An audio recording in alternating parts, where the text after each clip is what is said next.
যদি আপনার মনে হয় যে দেয়ালে পিঠ ঠেকে গেছে, কেউ কিছু করতে পারছে না আপনার জন্য, আপনি পরিপূর্ণ ইয়াকিনের সাথে, দৃঢ় বিশ্বাসের সাথে এই 4টা আমল নিয়মিত করবেন। এবং আমি বহু মানুষকে পার্সোনালি এটার পরামর্শ দিয়েছি, ওনারা আমল করেছেন, আমল করে উপকৃত হয়েছেন। এরকম বহু মানুষ আছেন, বৃদ্ধ মানুষ, বাবা ক্যান্সারে আক্রান্ত হয়েছেন অনেক দেরিতে, আল্লাহ তাআলা অলৌকিকভাবে সাহায্য করেছেন।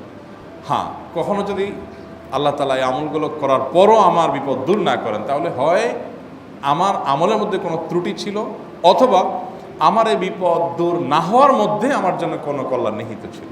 আল্লাহ তাআলা আমার দোয়া কবুল করে যে উপকার হতো তার চেয়ে বেটার কিছু হয়তো আমাকে দিবেন, এই ইয়াকিন একজন ইমানদারের থাকবে। সেই 4টা আমলের 1 নম্বর হলো ইস্তেগফারের আমল। ইস্তেগফার, আপনি ফেসে গেছেন কোনো জায়গায়, কোনো উপায় পাচ্ছেন না, আপনি ইস্তেগফার করতে থাকেন। আস্তাগফিরুল্লাহ ওয়া আতুবু ইলাইহি, আস্তাগফিরুল্লাহ ওয়া আতুবু ইলাইহি, আস্তাগফিরুল্লাহ ওয়া আতুবু ইলাইহি, আস্তাগফিরুল্লাহ, আস্তাগফিরুল্লাহ, আস্তাগফিরুল্লাহাল্লাযী লা ইলাহা ইল্লা হুয়াল হাইয়ুল কাইয়্যুম ওয়া আতুবু ইলাইহি ওয়া লা হাওলা ওয়া লা কুওয়াতা ইল্লা বিল্লাহ।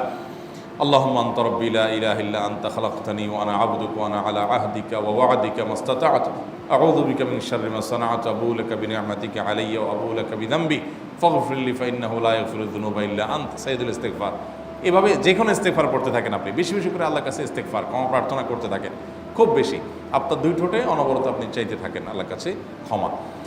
এই ইস্তেগফার সম্পর্কে নবী করিম সাল্লাল্লাহু আলাইহি ওয়াসাল্লাম বলেছেন, মাল্লাজিমাল ইস্তেগফার, যে ব্যক্তি ইস্তেগফারকে আঁকড়ে ধরবে, আঁকড়ে ধরা মানে কি, এটা ছাড়বে না, সে পড়তেই থাকবে অনবরত। টয়লেটে যাওয়ার সময়টা, ঘুমের সময়টা, খাওয়ার সময়টা বাদে, অবসর নামাজের সময়টা বাদে, সারাক্ষণ সে ইস্তেগফার পড়বে। এরকম যদি কেউ করে, আল্লাহ রাব্বুল আলামিন জাআলাল্লাহু লাহু মিন কুল্লি হাম্মিন ফারাজা ওয়া মিন কুল্লি যায়কিন মাখরাজা, সকল পেরেশানি থেকে, সকল টেনশন থেকে বের হওয়ার পথ আল্লাহ তাআলা অলৌকিকভাবে তার জন্য আবিষ্কার করে দিবেন। এবং আমি আমার জীবনে যেটা বলেছিলাম, বিস্তারিত বলতে চাই না, এরকম পরিস্থিতি আসছে যে চোখের সামনে কোনো আপাতত রক্ষার কোনো পথ আর খোলা নেই, এমন ভয়াবহ বিপদ। ইস্তেগফার করতে করতে এমনভাবে আল্লাহ তাআলা সাহায্য করেছেন যে এটা কল্পনা করলেও মনে হয় যে স্বপ্নের মতো। কিভাবে এখন এই লোক এই জায়গায় আসলো আমার সাহায্যের জন্য, এই লোক তো এটা আমি এই জায়গায় আসার কথা না, টিকুনি এসে হাজির হয়ে গেলেন এবং উপকারটা, আমার সমাধানটা হয়ে গেল সমস্যা। তো আলহামদুলিল্লাহ, বহুবার আমি পরীক্ষা করেছি, আর আমার পরীক্ষার 2 পয়সার দাম নাই। হাদিসে বলা আছে, গ্যারান্টি দেওয়া আছে, আমার পরীক্ষা করলেই কি না করলেই। তাহলে একটা আমল হলো কি, ইস্তেগফার। সব সময়ের জন্য এটা কন্টিনিউয়াস করবেন, আর এমনিও অবসর সময় ইস্তেগফার করবেন। আরবদের মধ্যে সৌন্দর্য আছে, তারা বিভিন্ন ডাক্তারের ওয়েটিং রুমে বা বিভিন্ন জায়গায় মানুষ যেখানে অপেক্ষা করে পাবলিক প্লেসগুলোতে লিখে রাখে ইস্তেগফার করুন। আপনার হাইওয়েগুলোর পাশে লেখা থাকে ইস্তেগফার করুন, এবং তারা আসলেও একটু পরপর দেখা যায় ইস্তেগফার করে। ভালো মন্দ গুণ সবার মধ্যে আছে, তাদের এই ভালো গুণটা আছে, ইস্তেগফার বেশি বেশি করা। আমরা ইস্তেগফার সচরাচর এইভাবে অনবরত অবসর সময় করার অভ্যাস অনেকের মধ্যেই নাই। আমরা এটা চালু করবো ইনশাআল্লাহ। বিশেষ করে যখন কোনো সমস্যা হবে, তখন ইস্তেগফার চলতে থাকবে মুখে অনবরত। ধীরে ধীরে মহব্বতের সাথে নিজেকে, নিজের পাপ অপরাধগুলোর কথা স্মরণ করে আল্লাহর কাছে মাফ চাইতে থাকবো, পেরেশানি দূর হবে ইনশাআল্লাহ। 1 নাম্বার 2, দুরুদ। নবী করিম সাল্লাল্লাহু আলাইহি সাল্লামের প্রতি দুরুদ পাঠ করা, এটা যদি আপনি নিয়মিত করতে থাকেন মহব্বতের সাথে, আল্লাহুম্মা সাল্লি আলা মুহাম্মদ ওয়া আলা আলি মুহাম্মদ কামা সাল্লাইতা আলা ইব্রাহিম ওয়া আলা আলি ইব্রাহিম ইন্নাকা হামিদুম মাজিদ, আল্লাহুম্মা বারিক আলা মুহাম্মদ ওয়া আলা আলি মুহাম্মদ কামা বারাকতা আলা ইব্রাহিম ওয়া আলা আলি ইব্রাহিম ইন্নাকা হামিদুম মাজিদ। আপনি একবার ছোট দুরূদ যদি পড়েন, সাল্লাল্লাহু আলাইহি ওয়াসাল্লাম, সাল্লাল্লাহু আলাইহি ওয়াসাল্লাম, আল্লাহুম্মা সাল্লি আলা মুহাম্মদ ওয়া আলা আলি মুহাম্মদ, শুধু এইটুকু পড়েন। জাযাল্লাহু আন্না মুহাম্মাদাম মা হুয়া আহলু, শুধু এইটুকু পড়েন। আপনি এভাবে যেই কোনো দুরূদ নবী করিম সাল্লাল্লাহু আলাইহি ওয়াসাল্লামের প্রতি যদি পড়েন এবং পড়তে থাকেন অনবরত, ইস্তেগফারের পাশাপাশি দুরূদের ক্ষেত্রে নবী করিম সাল্লাল্লাহু আলাইহি ওয়াসাল্লাম বলেছেন যে এইটা তোমার জন্য যথেষ্ট হয়ে যাবে। তুমি যদি আল্লাহর কাছে আর কোনো দোয়া করতে না পারো, শুধু দুরূদটা পড়ো, তোমার সব পেয়ে যাবে, কিচ্ছু লাগবে না। এক সাহাবী বলছেন, রাসূলুল্লাহ, আমার দোয়ার মধ্যে দুরূদ কত % রাখবো? আমি তো আমার অনেক কিছু আল্লাহর কাছে চাইবো, দুরূদ মানে তো নবীজির জন্য দোয়া, মানে আমার জন্য তো আমি দোয়া করবো, আপনার জন্য দোয়া কত % করবো? 1/3, 1/4, তারপরে হাফ, এবার বিভিন্ন পার্সেন্টেজ বলছিলেন তিনি। নবী করিম সাল্লাল্লাহু আলাইহি ওয়াসাল্লাম বলেছেন যে হ্যাঁ, এর বেশি করতে পারলে আরও ভালো, আরও ভালো। তো ভদ্রলোক এর বেশি, ওই সাহাবী রাদিয়াল্লাহু তাআলা আনহু, তিনি এর বেশি বাড়াতে একটা পর্যায়ে বলছেন যে আমি সব দোয়া আপনার জন্য করি। নবী করিম সাল্লাল্লাহু আলাইহি ওয়াসাল্লাম বলেছেন, তাহলে তোমার আর কোনো দোয়াই করতে হবে না, এর মধ্যে সব দোয়া চলে আসবে। কারণ আপনি যদি বলেন আল্লাহ আপনার নবীর প্রতি আপনি রহমত নাজিল করেন, আপনার নবীর প্রতি আপনি শান্তি নাজিল করেন, আপনি যেটা দোয়া করেন, তো আল্লাহকে আল্লাহর নবীর প্রতি আপনি রহমত নাজিল করতে বললে আল্লাহ তাআলা আপনার প্রতি রহমত নাজিল করবেন কি করবেন না? আপনি কাউকে খুশি করতে চান, কার কাছ থেকে কিছু আদায় করতে চান, তার ছেলেটারে যদি হাদিয়া তোহফা দেন, আদর যত্ন করেন, তো বাই ডিফল্ট অটোমেটিকলি ওই লোকের সিম্পেথি আপনার দিকে আসবে কি আসবে না? চোখ বন্ধ করে আসবে। তো আল্লাহর নবীর জন্য যখন আপনি দোয়া করবেন তখন আল্লাহ তাআলা আপনার মধ্যে রহমত নাজিল করবেনই, এটা নবী সাল্লাল্লাহু আলাইহি ওয়াসাল্লামের ওয়াদা। যেই কোনো পেরেশানি, তিনি আরো বলেছেন যদি কেউ দুরূদের আমল করে নিয়মিত, আল্লাহ রাব্বুল আলামিন তার সকল পেরেশানির জন্য যথেষ্ট করে দিবেন। এই আমলটাকে সবগুলো দূর করার জন্য যথেষ্ট হয়ে যাবে।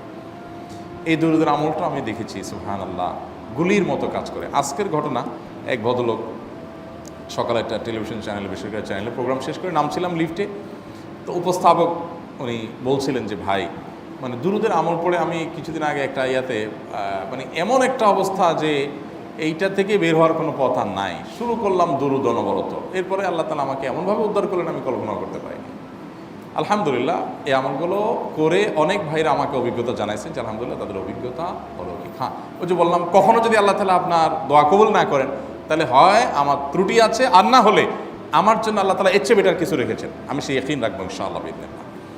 আর এই দোয়াতে সমাধান হবেই হবে, সে বিশ্বাস থাকতে হবে। নবী করিম সাল্লাল্লাহু আলাইহি ওয়াসাল্লাম বলেছেন, হাদিসে কুদসিতে আল্লাহ বলেছেন আনা ইনদা যান্নি আবদি বি, বান্দা আমার প্রতি যেমন ধারণা করে আমি তেমন আচরণ করি। এখন আপনি যদি চিন্তা করেন করে দেখি হয় কি না, দেখি ট্রাই করি, তাহলে ওই আল্লাহ তাআলা বলবেন ঠিক আছে দেখতে থাক। আপনি যদি ইয়াকিন করেন যে না নবী করিম সাল্লাল্লাহু আলাইহি ওয়াসাল্লাম যে বলেছেন অতএব সেটা হবেই, আর আল্লাহ রাব্বুল আলামিনের কাছে আমি ওইভাবেই চাবো যে আল্লাহ দিবেনই, আমি নিয়েই ছাড়বো, ইনশাআল্লাহ গুলি মিস হতে পারে, আপনার দোয়া মিস হবে না। ওই ইয়াকিন, ওই ঈমান আমার মধ্যে আনতে হবে, চেষ্টা করবো তো ইনশাআল্লাহ। তাহলে দুইটা আমল হলো ইস্তেগফার আর দুরূদ। 3 নম্বর আরেকটা আমল হলো দোয়া ইউনুস। দোয়া ইউনুস, লা ইলাহা ইল্লা আন্ত সুবহানাক ইন্নী কুনতু মিনাজ জালিমিন। বেশি বেশি পড়তে থাকবেন, যখন বিপদে পড়বেন ইস্তেগফার আর দুরূদ পড়বেন সবচেয়ে বেশি, আর মাঝে মধ্যে দোয়া ইউনুস, লা ইলাহা ইল্লা আন্ত সুবহানাকা ইন্নী কুনতু মিনাজ জালিমিন। আল্লাহ সুবহানাহু ওয়া তাআলা কোরআনে কারিমে এই দোয়ার পরে বলেছেন ওয়া কাযালিকা নুনজিল মুমিনিন।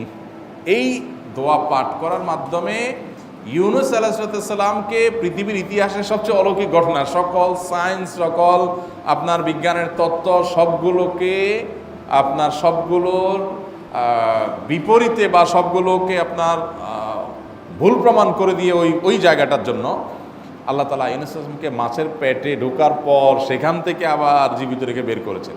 অক্সিজেন অভাবে তো সেখানে এমনি মারা যাওয়ার কথা, আরও নানা কারণে মারা যাওয়ার কথা, তাই না?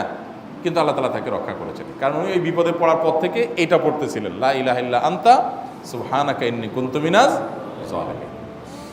তো আল্লাহ তাআলা কোরআনে বলেছেন এটা ইউনুস, তার নবী ইউনুস আলাইহিস সালামকে আল্লাহ তাআলা এর মাধ্যমে রক্ষা করেছেন, সেটা তার জন্য খাস না, এটা তার জন্য স্পেশাল না, বরং আল্লাহ বলেছেন ওয়া কাযালিকা নুনজিল মুমিনিন, এটা দিয়ে আমি তাকে রক্ষা করেছি, একইভাবে ঈমানদারদেরকেও এইটার মাধ্যমে রক্ষা করব। এটা বড় অস্ত্র পেয়ে গেলাম। দোয়া ইউনুস বেশি বেশি পড়বো ইনশাআল্লাহ, লা ইলাহা ইল্লা আনতা সুবহানাকা ইন্নী। আমার দেশে আবার দেখা যায় বিপদ হয়ে গেলে তখন হুজুর ভাড়া করে যে ভাই আপনারা সবাই মিলে এটা 1 লাখ বার পড়ে দেন, 1.25 লাখ বার পড়ে দেন, টাকা দিব আপনারা পড়ে দেন। আপনারটা আপনি পড়বেন ভাই, হুজুরদের কাছে দোয়া চান সমস্যা নাই, আর হুজুরদেরকে খাটায়া টাকা দিবেন কেন, এমনি টাকা দিবেন না দিয়া। আর এই দোয়া নিজে নিজে করতে থাকবেন। ইউনুস আলাইহিস সালাম ওই সময় কি লোক ঠিক করছিলেন যে ভাই আপনারা সবাই দোয়া ইউনুস পড়েন, আমি গেলাম, আমি মাছের পেটে গেলাম, আপনারা বসেন সবাই দোয়া ইউনুস পড়া দেন, করছেন উনি, ওনারটা উনি করছেন, তো আপনারটা আপনি শুরু করবেন দোয়া ইউনুস না। 4 নম্বর আমল হলো ইয়া যাল জালালি ওয়াল ইকরাম, এটা বিশেষ করে পাঠ করবেন। নবী করিম সাল্লাল্লাহু আলাইহি ওয়াসাল্লাম বলেছেন আলিজু বিয়া যাল জালালি ওয়াল ইকরাম, ইয়া যাল জালালি ওয়াল ইকরাম এইটাকে তোমরা আঁকড়ে ধরবে। ইয়া যাল জালালি ওয়াল ইকরামের মানে কি? এটা আল্লাহকে ডাকা, আর কিছু না, এবং হাদিসে বর্ণিত দোয়া, এটা মাসনুন দোয়া। ইয়া যাল জালালি ওয়াল ইকরাম মানে হে মহা ক্ষমতার অধিকারী, প্রতাপশালী এবং সম্মানের মালিক, এটা বলার মানে হলো আল্লাহর কাছে নিবেদন করা, যেহেতু আপনার প্রতাপ আছে, আপনার জালাল আছে, আপনার বড়ত্ব আছে, হে বড়ত্বের অধিকারী এবং হে সম্মানের অধিকারী, আপনার যেহেতু আল্লাহ তাআলা এটা, আপনার যদি এটা আছে, অতএব হে আল্লাহ আপনি আমাকে এটা দান করুন, আপনার সেখান থেকে আমার প্রতি রহম করুন, আপনার সেখান থেকে আমাকে, আপনার বড়ত্ব থেকে আমাকে আপনি হেফাজত করুন, আপনার একরাম থেকে আমাকে আপনি, তা দিয়ে আপনি আমাকে রহম করুন। তো সেই দোয়া আল্লাহ তাআলার কাছে নিবেদন করতে পারি, ইয়া যাল জালালি ওয়াল ইকরাম। এর পাশাপাশি তাহাজ্জুদের নামাজ এবং যে কোনো নফল নামাজ। কারণ নবী সাল্লাল্লাহু আলাইহি সাল্লাম ইজা হাজাবাহু আমরুন সাল্লা, নবীজি সাল্লাল্লাহু আলাইহি সাল্লামের কোনো পেরেশানি শুরু হলে আগে ওযু করে 2 রাকাত নামাজ পড়তেন, ওযু করে 2 রাকাত নামাজ পড়তেন। আমাদের যখন পেটে ব্যথা শুরু হয় আগে কার কথা মনে পড়ে? ডাক্তারের কথা মনে পড়ে। যখন গায়ে জ্বর আসে সবার আগে মনে পড়ে কিসের কথা? নাপা, নাপা, ঠিক না? জ্বর আসছে গায়ে, সবার আগে আমরা কি চিন্তা করি? নাপা। নাপা আপনি চিন্তা করেন, খান, নিষেধ না তো, ওষুধ গ্রহণ করা সুন্নত। নবী সাল্লাল্লাহু আলাইহি সাল্লাম নির্দেশ করেছেন ওষুধ সেবন করতে, আপনি করেন, ভালো কথা। কিন্তু ইমানদার সব কিছুর আগে ব্যথা আসছে, তাহলে ব্যথার জন্য একটা ওষুধ দোয়া শিখেছেন, দোয়াটা আগে করবে, পাশাপাশি ওইটা করবে। এলো ইমানদারের কাজ। আমরা আজকাল ইমান থেকে অনেক দূরে সরে গেছি। আল্লাহ আমাদের সেই ইয়াকিন দান করুন। তাহাজ্জুদের সময় দোয়া, অনেক বেশি দোয়া কবুল হয়। তাহলে 4টা আমল ইনশাআল্লাহ আপনাকে এই ভয়াবহ বিপদ থেকে উদ্ধার করার জন্য সাহায্য করবে ইনশাআল্লাহ। সেই ইয়াকিন নিয়ে করবেন। সেই সাথে as-সাদকা তারদুল বালা, দান সাদকা করা, অন্যান্য যে আমলগুলো আছে টুকটাক সেগুলোর সাথে সাথে চালানো। বাকি এই 4টাকে বেসিক্যালি একটু জোরভাবে করতে থাকা। আস-সুন্নাহ ফাউন্ডেশন, উম্মার স্বার্থে সুন্নাহর সাথে।